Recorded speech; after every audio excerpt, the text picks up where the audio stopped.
Hello, today I'm going to show you how to descale a kettle by using just 2 household ingredients that you might already have in your kitchen. So over time a white solid produce has built up in my kettle, and this is caused by hard water which reacts when the water gets heated. It doesn't lose its hardness on heating because it's made from surface ions, and that's why the hardness doesn't disappear when you heat it. You can remove it, and I'm going to show you how to do that now. So what you will need is white vinegar and bicarbonate soda, and you will also need half a pint of water, which I've got here in a jug. And I'm going to add to that 1 cup of vinegar,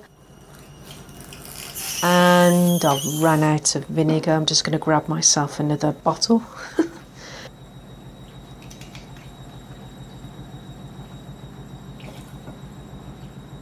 And finally I'm going to add 1 tablespoon of soda. But I must warn you, when vinegar and bicarbonate of soda are first mixed together, hydrogen ions in the vinegar react with the sodium and bicarbonate ions in the baking soda. The result of this initial reaction is 2 new chemicals, carbonic acid and sodium acetate.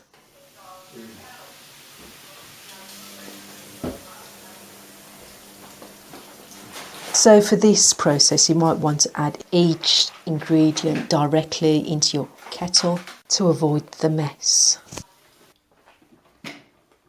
Okay, I'm now going to pour that into my kettle and heat it up.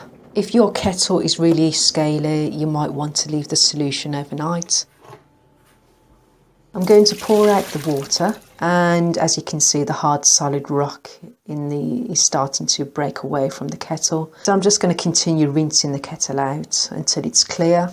I mean, there are benefits of drinking hard water as it reduces heart disease, and it's also good for your teeth and bones because it contains calcium and magnesium, which is needed in the diet. However, the side effects of the hard water can leave your skin and hair very dry and itchy. Also, the hardness of your water will depend on where you live.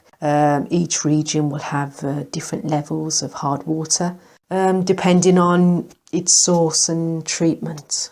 Okay, so I'm just going to do the same with the filter. I'm going to soak that for a couple of hours in the solution of part water, part vinegar, and add 1 tablespoon of soda. This time I'm going to do this over a sink, just in case it spills over again.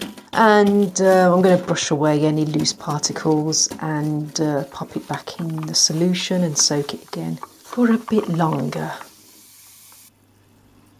So that's it, it's done a good job of removing the scaling. I'm just going to pop that back into the kettle, like so. Unfortunately, in time your kettle will start to scale again, so you would need to repeat this process on a regular basis. So